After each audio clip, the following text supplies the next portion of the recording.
بسم اللہ الرحمن الرحیم نحمده ونصلي ونسلم على رسوله الكريم اما بعد اعوذ باللہ من الشیطان الرجیم بسم اللہ الرحمن الرحیم یا ایہا الناس اعبدوا ربکم الذی خلقکم والذین من قبلکم لعلکم تتقون الذي جعل لكم الأرض فراشا والسماء بناء وأنزل من السماء ماء فأخرج به من الثمرات رزقا لكم فلا تجعلوا لله أندادا وأنتم تعلمون صدق الله العظيم۔ ترجمہ: یا ایھا الناس، اے لوگو، اعبدوا ربکم، تم عبادت کرو اپنے رب کی، تم عبادت کرو اپنے رب کی، الذی، وہ رب، خلقکم، جس نے تم کو پیدا کیا ہے، والذین من قبلکم، اور ان لوگوں کو بھی پیدا کیا ہے جو تم سے پہلے تھے، لعلکم تتقون، تاکہ تم پرہیزگار بن جاؤ، متقی بن جاؤ۔ الذی جعل لکم الارض، الذی، وہ اللہ، جعل لکم، جس نے بنایا، لکم، تمہارے لیے، الارض، زمین کو، فراشن، بچھونا، والسماء بناء، اور آسمان کو چھت، وانزل من السماء، اور اتارا آسمان کی جانب سے، ماء، پانی، فاخرج به، پھر اس نے نکالا، به، اس پانی کے ذریعے سے، من الثمرات، پھل، رزقا لکم، تمہارے کھانے کے لیے، تمہارے رزق کے لیے، فلا تجعلوا للہ اندادا، سو تم مت بناؤ اللہ کے لیے کوئی شریک، وانتم تعلمون، حالانکہ تم جانتے بھی ہو۔ قرآن کریم میں سورۃ فاتحہ کے اندر ہم نے اللہ تعالیٰ سے ایک دعا مانگی تھی، اہدنا الصراط المستقیم۔ اس دعا کے جواب میں اللہ تبارک و تعالیٰ نے سورہ بقرہ میں الف لام میم سے اللہ تعالیٰ تبارک و تعالیٰ نے فرمایا کہ پورا قرآن تمہارے لیے ہدایت ہے، رہنمائی کر رہا ہے۔ پھر سورہ بقرہ کی ابتدا میں اللہ تبارک و تعالیٰ نے مومنین، متقین کی صفات کو بیان کیا۔ اس کے بعد اگلی دو آیتوں کے اندر اللہ تبارک و تعالیٰ نے پکے کافر، جو اللہ کی ذات کے منکر ہیں، دہریے ہیں، اللہ کی ذات کو نہیں مانتے، ان کا تذکرہ ہے۔ پھر آگے اس کے بعد جو پورا رکوع ہے، اس رکوع کے اندر منافقین کا تذکرہ ہے۔ اور پھر اب یہاں سے اصل جو قرآن کا مقصد ہے، وہ میں نے شروع میں بات عرض کی تھی کہ قرآن کی اصل دعوت تین باتوں پہ زور ہوتا ہے، قرآن کریم کا زور ہے۔ سب سے پہلے اللہ کی وحدانیت، اللہ کی توحید کو بیان کیا جاتا ہے۔ دوسرا حضور نبی کریم صلی اللہ علیہ وسلم کی رسالت کو بیان کیا، آپ کی نبوت، آپ کی رسالت کو بیان کرتا ہے قرآن۔ اور تیسرا معاد، آخرت، قبر، حشر کی زندگی کو بیان کرتا ہے۔ تو اب یہاں سے یا ایھا الناس اعبدوا ربکم الذی خلقکم، یہاں سے اپنے اصل مقصد کی طرف آ رہے ہیں۔ سب سے پہلے اللہ تبارک و تعالیٰ نے یہاں اپنی توحید کو بیان کیا ہے۔ اس کے بعد اگلی آیت وَإِن كُنتُمْ فِي رَيْبٍ سے رسالت محمدی کو بیان کیا جا رہا ہے، یعنی قرآن کا تذکرہ ہے، اور قرآن چونکہ حضور نبی کریم صلی اللہ علیہ وسلم پر اترا ہے، تو پس پردہ ہوا ہے کہ حضور نبی کریم صلی اللہ علیہ وسلم کی رسالت کا تذکرہ ہے۔ اور اسی رکوع کے پھر آخر میں وَكَيْفَ تَكْفُرُونَ بِاللَّهِ وَكُنْتُمْ أَمْوَاتًا فَأَحْيَاكُمْ ثُمَّ يُمِيتُكُمْ ثُمَّ يُحْيِيكُمْ ثُمَّ إِلَيْهِ تُرْجَعُونَ، وہاں آخرت کا تذکرہ ہے، معاد کا تذکرہ ہے۔ تو یہاں کہا جا رہا ہے کہ یا ایھا الناس، اللہ تبارک و تعالیٰ نے یہ نہیں کہا یا ایھا الذین آمنوا، بلکہ کیا کہا، یا ایھا الناس، یعنی ہر کائنات کے ہر انسان کا تذکرہ ہے۔ روئے زمین پہ جو بھی بسنے والا انسان ہے، چاہے وہ ایمان والا ہے، چاہے کافر ہے، چاہے منافق ہے، چاہے دہریہ ہے، کوئی بھی ہے، اس کو خطاب ہے۔ کیا خطاب ہے؟ اعبدوا ربکم، کہ تم عبادت کرو اپنے رب کی، اپنے رب کی عبادت کرو۔ یہاں اعبدو کے لفظ سے عبادت کا حکم دیا جا رہا ہے۔ یہاں ایک بات یہ ذہن میں رکھیں، یاد رکھیں کہ یہاں پہ جو امر کا صیغہ ہوتا ہے، جہاں کہ اللہ تعالیٰ کسی چیز کو حکم دیتے ہیں، قرآن کے اندر کہیں بھی کسی چیز کو حکم دیتے ہیں، تو وہاں اس حکم سے دو باتیں ثابت ہوتی ہیں۔ ایک تو وہ کام، جس کام کو حکم دیا جا رہا ہے، وہ کام ضروری ہوتا ہے، اس کا کرنا فرض، واجب ہو جاتا ہے۔ جیسے یہاں کہا جائے اعبدوا ربکم، تم اپنے رب کی عبادت کرو۔ اب اپنے رب کی عبادت کرنا ضروری ہے، فرض ہے۔ اور دوسرا حکم یہ ثابت ہوتا ہے کہ اس کی جو ضد ہے، اس کے جو مخالف ہے، وہ ثابت ہوتا ہے۔ اب یہ نہیں کہ اعبدوا ربکم، رب کی عبادت کرو، یہ تو ہے، یہ تو اس کا تو حکم دیا جا رہا ہے۔ اب اپنے رب کی عبادت نہ کرنا، اپنے رب کی عبادت کو چھوڑنا، کہ رب کی عبادت نہ کرنا یہ حرام ہے، یہ بھی اسی اعبدو کے صیغے سے، اعبدو کے لفظ سے ہی بات سمجھ میں آ رہی ہے۔ جیسے قرآن کے اندر کہا گیا اقیموا الصلاۃ، نماز قائم کرو، آتوا الزکاۃ، زکوٰۃ ادا کرو۔ اب نماز قائم کرنا، نماز پڑھنے کا حکم تو دیا جا رہا ہے، اب نماز چھوڑنے کا کوئی کہے کہ نماز چھوڑنا کہاں لکھا ہوا ہے، نماز چھوڑنا حرام ہے، نہیں، ہم کہیں گے نماز چھوڑنا حرام اسی اقیموا الصلاۃ کے صیغے سے ہی سمجھ میں آ رہا ہے، اسی لفظ سے ہی سمجھ میں آ رہا ہے کہ نماز چھوڑنا حرام ہے، نماز پڑھنا ضروری ہے، واجب ہے۔ اسی طریقے سے زکوٰۃ کا مسئلہ، کوئی بھی حکم ہے قرآن کریم کے اندر، اللہ تبارک و تعالیٰ نے کوئی بھی حکم دیا ہے تو اس سے یہ دو باتیں سمجھ میں آتی ہیں، ایک تو جس کام کو حکم دیا جا رہا ہے اس کام کی وجوب، اس کام کی فرضیت سمجھ میں آتی ہے کہ یہ کام کرنا ضروری ہے، اور دوسرا اس کام کی جو ضد ہے، اس کی جو مخالف ہے، ضد ہے، اس کو کرنا حرام، اس کے کرنے کی حرمت سمجھ میں آتی ہے۔ تو یہاں اللہ تبارک و تعالیٰ نے کہا کہ اعبدوا ربکم، تم اپنے رب کی عبادت کرو۔ آگے پھر اللہ دلیل بھی دی ہے، الذی خلقکم، کیوں عبادت کرنی ہے؟ وہ اللہ، وہ ذات ہے جس نے تم کو پیدا کیا ہے، والذین من قبلکم، تم سے پہلے لوگوں کو بھی پیدا کیا ہے، کہ تم کو جو ذات پیدا کر رہی ہے، جس نے تم کو عدم سے وجود میں لایا ہے، تمہارا کوئی نام نہیں تھا، کوئی نشان نہیں تھا، کوئی نقشہ نہیں تھا، تمہیں اس نے اتنا بڑا وجود دیا ہے، تم بچے تھے، پھر پالا، تمہیں بڑا کیا، اب تم اس کی نافرمانی میں لگ گئے، اب تمہیں حکم دیا جا رہا ہے کہ جب اس ذات کے تم پہ اتنے احسانات ہیں، تمہاری تخلیق اس نے کی ہے، تمہیں پیدا اس نے کیا ہے، تم سے پہلے جتنے لوگ تھے سب کو پیدا اسی نے کیا ہے، تو پھر اب تمہیں چاہیے کہ تم اس کی عبادت کرو، اس کا احسان مانو، اس کی عبادت کرو، لعلکم تتقون، تاکہ تم متقی بن جاؤ، اس لیے کہ تم متقی بنو گے جب عبادت کرو گے، تو عبادت کرو گے تو انسان متقی بنتا ہے، عبادت کو چھوڑ دو گے تو پھر متقی نہیں بن سکتے۔ اور پھر اس کے احسانات دیکھو، اللہ کی ذات کے احسانات دیکھو، الذی جعل لکم الارض فراشا والسماء بناء، آگے دلائل پہ دلائل اللہ اپنی توحید کو بیان کرتے جا رہے ہیں کہ جس نے تمہارے لیے زمین کو بچھونا بنا دیا،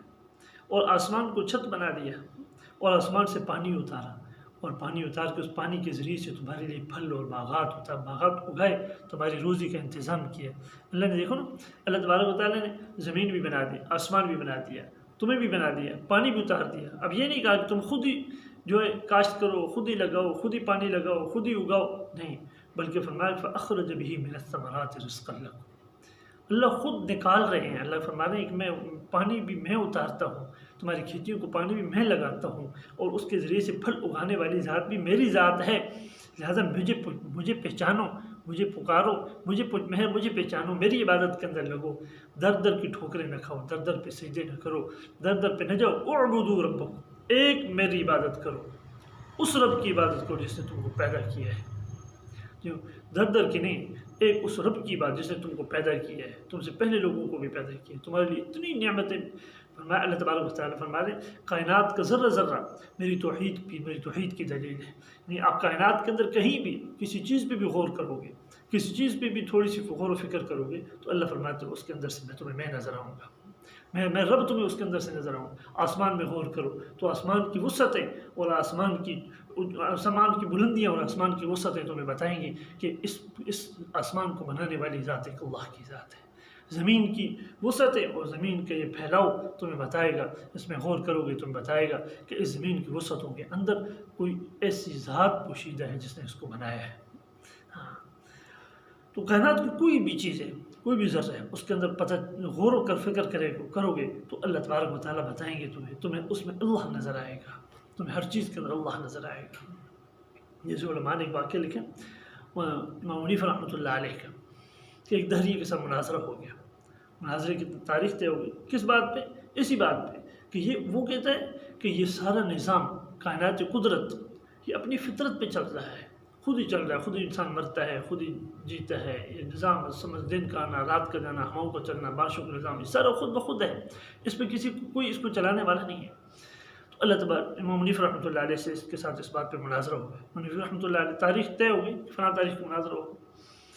لوگ بڑے اس تاریخ پہ لوگ جمع ہو گئے، حنیفہ رحمۃ اللہ علیہ جو وقت طے تھا اس وقت سے کافی دیر سے پہنچے، جب پہنچے تو سب سے پہلے دہریے نے یہی اعتراض کیا، یہ اشکال کیا کہ آپ تو اتنے بڑے امام ہیں، اتنے بڑے وقت کے امام ہیں، اور آپ سب سے پہلے بات تو یہ کہ آپ نے وعدہ خلافی کی کہ جس وقت پہ آپ نے آنے کا وعدہ کیا تھا آپ اس وقت پہ نہیں پہنچے۔ مولوی رحمۃ اللہ علیہ نے فرمایا کہ معذرت، میں دراصل جب دریا کے کنارے پہ پہنچا تو وہاں پہ کوئی کشتی نہیں تھی کہ جس کشتی میں بیٹھ کے دریا کی دوسری طرف آ جاتا اور یہاں پہنچ جاتا وقت پہ۔ تو میں کافی دیر انتظار کرتا رہا جب کوئی کشتی نہ ملی تو میں انتہائی پریشان ہوا۔ تو کیا دیکھتا ہوں کہ ایک درخت ہے جو دریا کے کنارے پہ وہ خود بخود کٹا، اس کے پھٹے بنے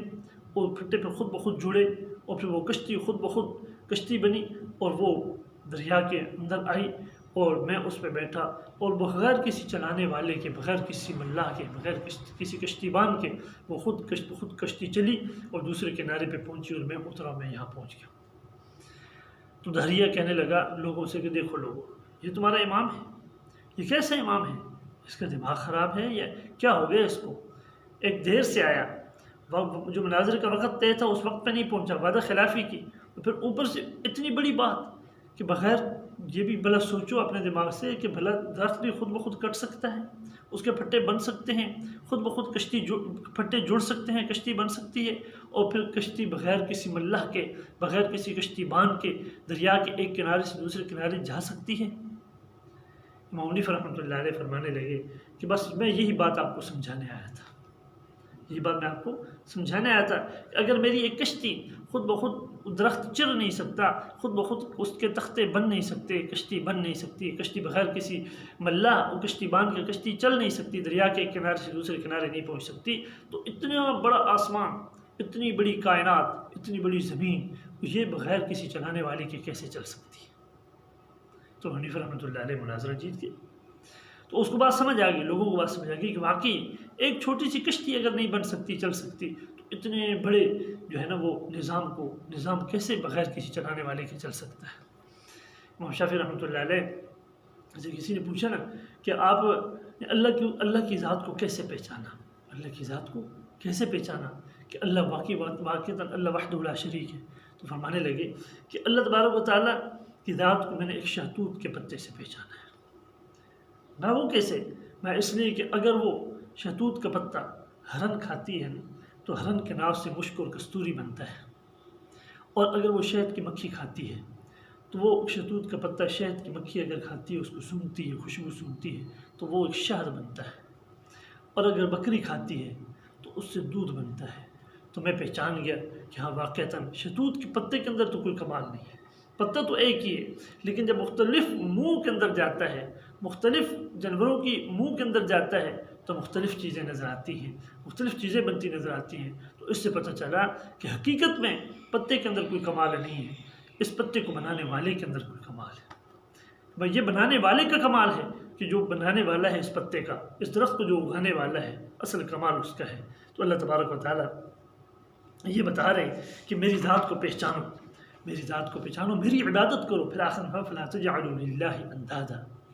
میری عبادت کرو۔ اتنے دلائل دیے، اتنی نشانیاں بتائیں، سب کچھ آخر میں کرنا یہ ہے کہ میرا کسی کو شریک نہ ٹھہرانا۔ سب سے بڑا گناہ اللہ کی ذات کے ساتھ شرک ہے،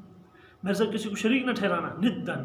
اور فلا تجعلوا للہ اندادا، انداد ند کی جمع ہے کہ میرے ساتھ کسی کو شریک نہ، وانتم تعلمون، حالانکہ تم بھی جانتے ہو کہ جن کو تم نے رب بنایا ہوا ہے، جن کی تم پوجا کر رہے ہو، جن کے تم سامنے سجدہ ریز ہو رہے ہو، وہ تمہارا کچھ بھی نہیں کر سکتے۔ کسی میں بارے میں اللہ نے فرمایا ھذا خلق اللہ فارونی ماذا خلق الذین من دونی، یہ پیچھے اللہ نے اپنی تخلیق کا بیان کیا، میں نے یہ بھی بنایا، یہ بھی بنایا، یہ بھی بنایا، اب فرمایا ھذا خلق اللہ، یہ تو میری پیدائش ہے، میری تخلیق ہے۔ آگے فارونی ماذا خلق الذین من دونی، اللہ کے علاوہ چھوڑ کر جن کو تم پکارتے ہو انہوں نے بھی کوئی چیز بنائی ہے، انہوں نے بھی کوئی چیز بنائی ہے؟ ہاں، تو فرمایا کچھ بھی نہیں،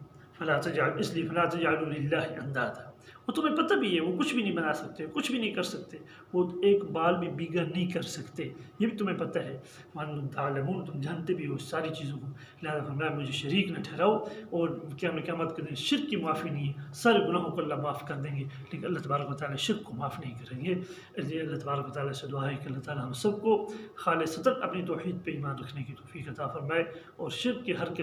قسم کے شرک سے اللہ تعالیٰ ہم سب کی حفاظت فرمائے۔ وما علینا الا البلاغ۔